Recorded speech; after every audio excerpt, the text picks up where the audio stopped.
لیکن میں علوم آل محمد علیہ السلام کی روشنی میں آپ کے سامنے جو حقائق پیش کروں گا، آپ کا ایمان بھی تازہ ہوگا، آپ کے علم میں بھی اضافہ ہوگا۔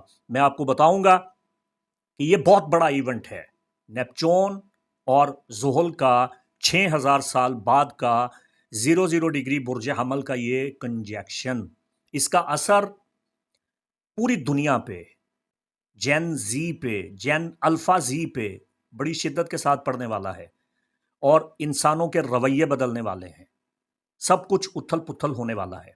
سٹون ایج تھا، پتھر کا زمانہ تھا، آج سے 6000 سال پہلے جب یہ کنجیکشن ہوا، اور اس کے نتیجہ میں زراعت، ایگریکلچر، کھیتی باڑی اور صنعت کاری کا آغاز ہوا۔ دنیا نے سوچنا اور سمجھنا شروع کیا، انسانوں کی عقل نقطۂ کمال کی جانب بڑھنی شروع ہوئی۔ تو میں آپ کو اس ویڈیو میں یہ بتاؤں گا کہ صدیوں سے 2 سیکرٹ سوسائٹیز اس کنجیکشن کا انتظار کر رہی ہیں۔ ان میں جو پہلی سیکرٹ سوسائٹی ہے وہ عالم اسلام کی سب سے پہلی سیکرٹ سوسائٹی برادرنز آف پیورٹی، اخوان الصفا وخلان الوفا، جن کے 52 رسائل پوری دنیا کے علوم، قدیم علوم اور پوری دنیا کا وزڈم، علم، عرفان اور اسپریچویلٹی، اور دنیا کے ہر مذہب اور فرقہ کے فلسفہ اور علم الہیات کو اپنے وجود میں سمیٹے ہوئے ہیں۔ 52 رسالے، جن میں چوتھا رسالہ جو اسٹرولوجی پہ مبنی ہے۔ اخوان الصفا مسلمانوں کی سب سے پہلی سیکرٹ سوسائٹی ہے، اور اس کی بنیاد آل محمد علیہ السلام میں آئمہ زادوں نے رکھی، اور صادق آل محمد امام جعفر صادق علیہ السلام کے شاگردوں نے اس سیکرٹ سوسائٹی کی بنیاد رکھی۔ اس وقت دنیا میں جتنے بھی علوم ہیں، میرا چیلنج ہے، یہ تمام علوم اخوان الصفا و خلان الوفا کے 52 رسائل سے نکلے ہیں، اور وہ علوم جو ابھی تک دنیا میں دریافت بھی نہیں ہوئے وہ بھی ان رسائل کے اندر موجود ہیں۔ اور دوسری خفیہ سوسائٹی، دوسری سیکرٹ سوسائٹی جو اس کا انتظار کر رہی ہے صدیوں سے، وہ اخوان الصفا و خلان الوفا سے انسپائرڈ ہیں، اور بڑی مہنگی اور قیمتی کاپی ہیں، فری میسنز اور ایلومیناٹی، یہ انتظار کر رہے ہیں۔ میں نے 2 برس قبل سیٹرن پہ، شبات پہ، کیوان پہ اور اس کا زیونسٹ کے ساتھ تعلق کیا ہے، اور فری میشنری اور ایلومیناٹی اور یہ سارے میسینیون کے جو اسرار تھے، یہ برملا بیان کر دیے تھے، جس کی وجہ سے یوٹیوب کی جانب سے مجھے ممانعت کا پیغام موصول ہوا۔ میں صیغہ راز میں یہ گفتگو رکھوں گا۔ سب سے پہلے آپ سے یہ گزارش کروں گا کہ آپ میرا ایک دوسرا چینل رضوی اسٹرولوجی، اس کو ضرور سبسکرائب کریں، ڈسکرپشن میں تشریف لے جائیں اور میرا چینل ضرور سبسکرائب کریں، چونکہ وہ ابھی مونیٹائز نہیں ہوا، اس پہ میں یہ کام کرنا چاہتا ہوں جو یہاں نہیں کر پا رہا، اس بات کو سمجھیں۔ تو اب یہ دونوں سیکرٹ سوسائٹیز زحل، نیپچون، کیران پہ اپنا کیا نقطۂ نظر رکھتی ہیں، یہ آپ کو اس ویڈیو میں بتاؤں گا، اور بہت سے روحانی باطنی اسرار آپ کو اس ویڈیو میں ملنے والے ہیں۔ تو بسم اللہ، آغاز کرتے ہیں۔ سیٹرن اور نیپچون کو سمجھنے سے پہلے آپ کو کرونس اور پوزائیڈن کو سمجھنا ہوگا۔ ان دونوں کا تعلق یونانی دیومالا کے ساتھ ہے، گریک میتھولوجی کے ساتھ ہے۔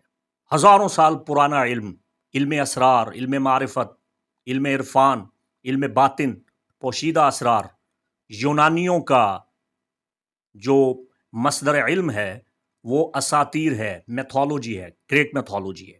گریک میتھولوجی میں حقائق پوشیدہ ہیں۔ اس کے لیے ہم آج سے 800 سال پہلے لکھی گئی کتاب احتجاج طبرسی کو دیکھتے ہیں۔ احتجاج طبرسی میں ایک مناظرہ ہے صادق آل محمد امام جعفر صادق علیہ السلام کا۔ آپ نے اس میں جو جملہ بیان فرمایا، جو آپ کی حدیث ہے، آپ فرماتے ہیں قوم جاہدو مدبر الاشیاء، یونانی وہ قوم ہے جنہوں نے ذات خداوندی جو چیزوں کو تدبیر دینے والا ہے اس کا انکار کر دیا۔ چیزوں کو تدبیر دینے والا خداوند قدوس ہے، لیکن وہ وسائل کے ساتھ چیزوں کو ترتیب دیتا ہے۔ خالق کائنات قرآن میں ارشاد فرماتا ہے فل مدبراتی امرا، اور قسم ہے ان کی جو اللہ کے امور کو سر انجام دیتے ہیں، تدبیر الہی سے اپنا کام کرتے ہیں۔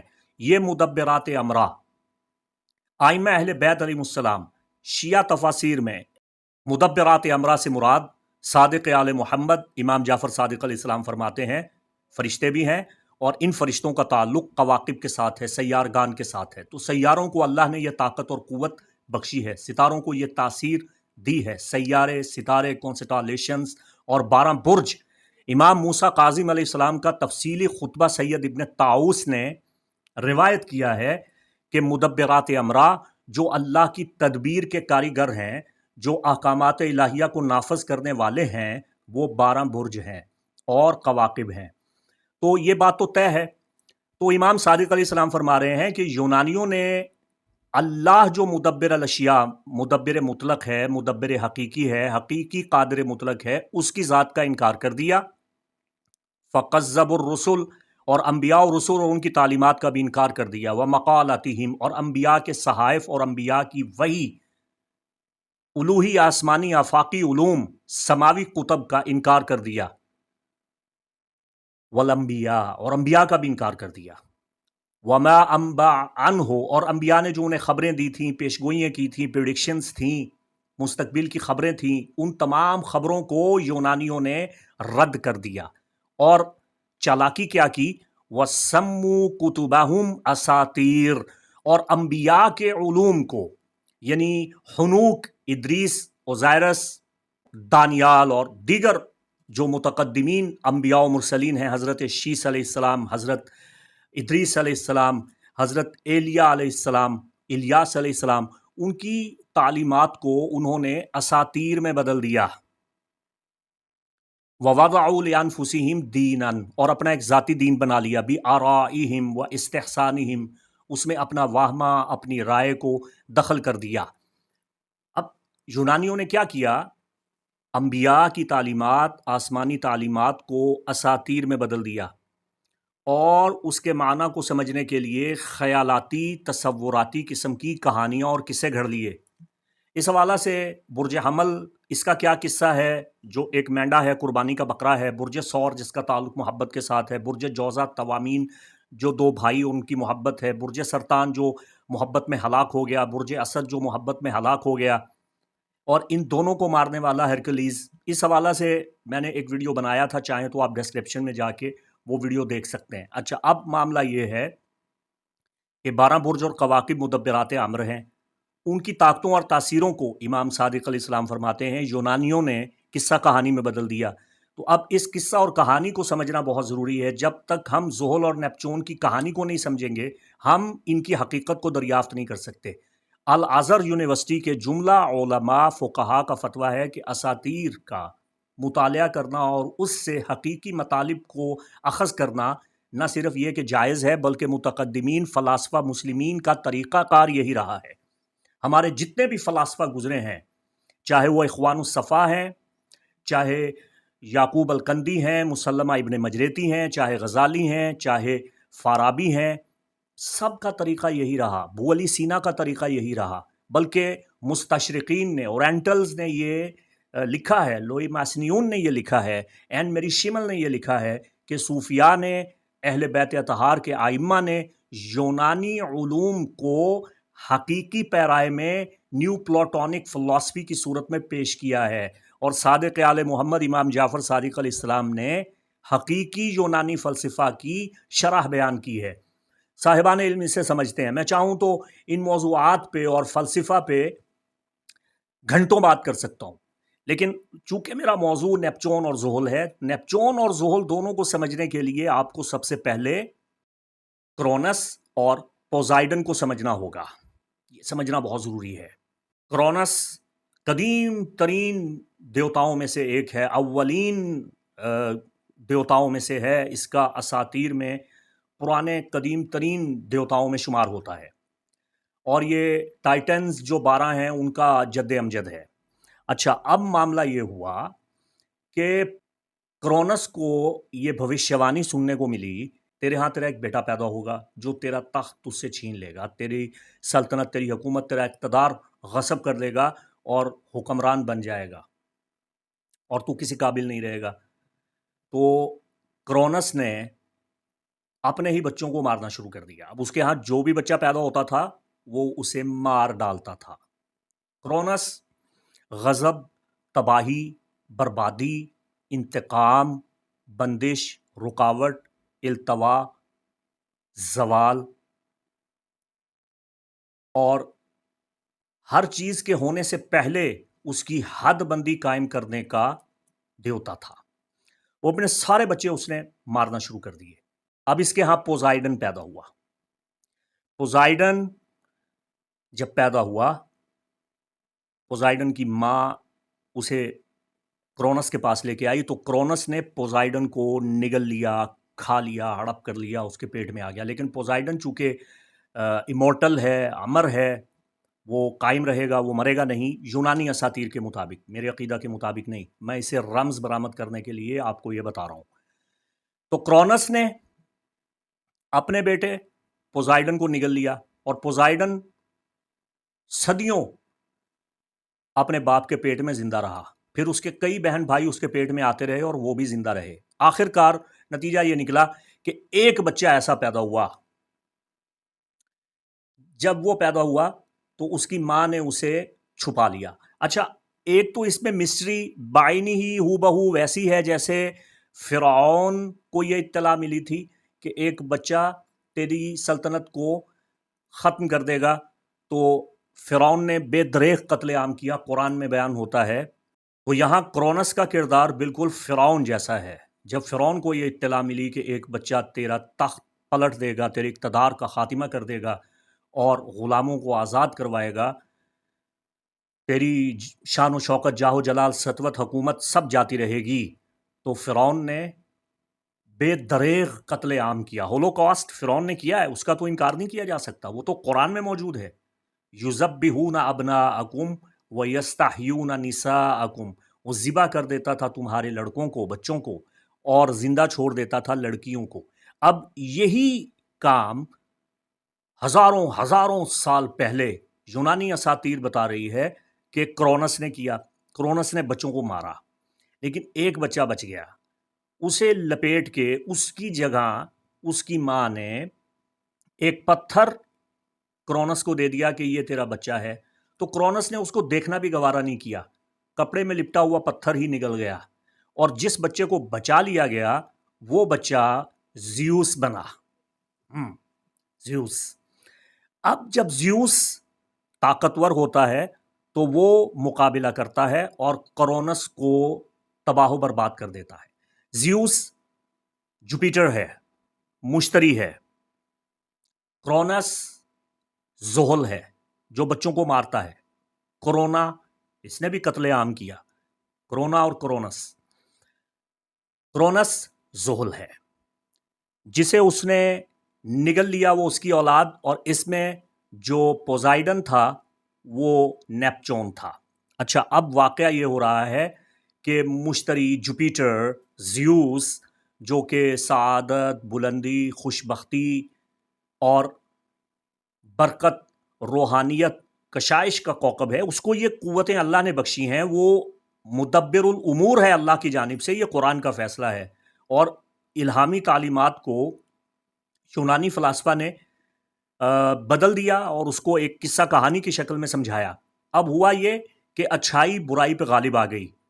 جو خداوند قدوس کے غضب کا شاہکار تھا، خداوند قدوس کے قوت شر کا نمائندہ تھا، سیٹرن، کرونس، وہ اپنے ہی بیٹے زیوس، جوپیٹر سے شکست کھا گیا بھوشیوانی کے مطابق، تو کامیابی ہو گئی۔ تو قرآن میں سورہ اعراف میں خالق کردگار رب متعال قادر مطلق مدبرات امور کو ڈیوٹیاں تفویض دینے والا اللہ ارشاد فرماتا ہے ورحمتی واسعت کل شیء، میری رحمت ہر شے پہ غالب آ گئی۔ اور حدیث نبوی آقا علیہ الصلوۃ والسلام سید الانبیاء محمد مصطفیٰ صلی اللہ علیہ وآلہ وسلم نے ارشاد فرمایا کہ اللہ ارشاد فرماتا ہے، حدیث قدسی ہے جسے آقا بیان فرما رہے ہیں، غلبت رحمتی علی غضبی، میری رحمت میرے غضب پہ غالب آ گئی، میں نے اپنی رحمت کو بڑھا دیا، اپنے غضب کو گھٹا دیا۔ اب اصل عقیدہ یہ ہے کہ اللہ کی رحمت وسیع ہے، لامحدود ہے، لا زوال ہے، بے شمار ہے، با کمال ہے۔ وما ارسلناک الا رحمت للعالمین۔ علامہ شوکانی کیا فرماتے ہیں کہ اللہ کی رحمت رسول رب العالمین صلی اللہ علیہ وآلہ وسلم ہے، اور اللہ کی رحمت اتنی وسیع ہے کہ محمد رسول اللہ کو رحمت للعالمین قرار دیا، رحمتاً عامتاً شاملتاً کاملتاً جامعتاً واسعتاً محیطتاً غیر محدودہ۔ اللہ اکبر، وسیع عریض بسیط، جس کا احاطہ ممکن نہیں، اتنی وسیع و عریض رحمت ہے۔ تو یونانیوں نے کیا کام کیا؟ اپنی اساطیر میں، گریک میتھولوجی میں اللہ کی رحمت کو ایک دیوتا بنا کے پیش کر دیا اور اس کا نام زیوس رکھ دیا، جوپیٹر، مشتری۔ ارے جوپیٹر خادم ہے محمد رسول اللہ صلی اللہ علیہ وآلہ وسلم کا۔ جید قابر جل علماء نے، علامہ خطیب بغدادی نے القول فی علم النجوم، جو علم نجوم پہ ایک ضخیم و عظیم کتاب لکھی خطیب بغدادی نے، اس میں وہ تحریر فرماتے ہیں کہ امام شافعی رحمہ اللہ کی ولادت سے پہلے ان کی والدہ نے خواب دیکھا کہ مشتری سیارہ آسمان سے اترا اور ان کی گود میں آ گیا۔ تو تعبیر پوچھی علماء سے، معبرین سے، تو تعبیر یہ بتائی گئی کہ بی بی تیرے ہاں ایک بیٹا پیدا ہوگا جو بہت بڑا عالم، بہت بڑا عارف اور بہت بڑا فقیہ ہوگا، اور اس کے علم کا ڈنکا پوری دنیا میں بجے گا۔ تو پورا مصر امام شافعی رحمہ اللہ کا پیروکار ہے، اور جامعہ الازہر کے اکثر و بیشتر اجلہ اکابر علماء، فقہاء، مشائخ، شیوخ الازہر وہ آج بھی شافعی ہیں۔ تو شوافے کا عشق رسول میں اور محبت اہل بیت میں بہت بڑا کام ہے۔ امام شافعی بہت بڑے منجم تھے، ستارہ شناس تھے، نجومی تھے۔ امام شافعی کا یہ پہلو بہت پوشیدہ ہے، اس پہ کبھی بات نہیں کی گئی، خیر بہر کیف۔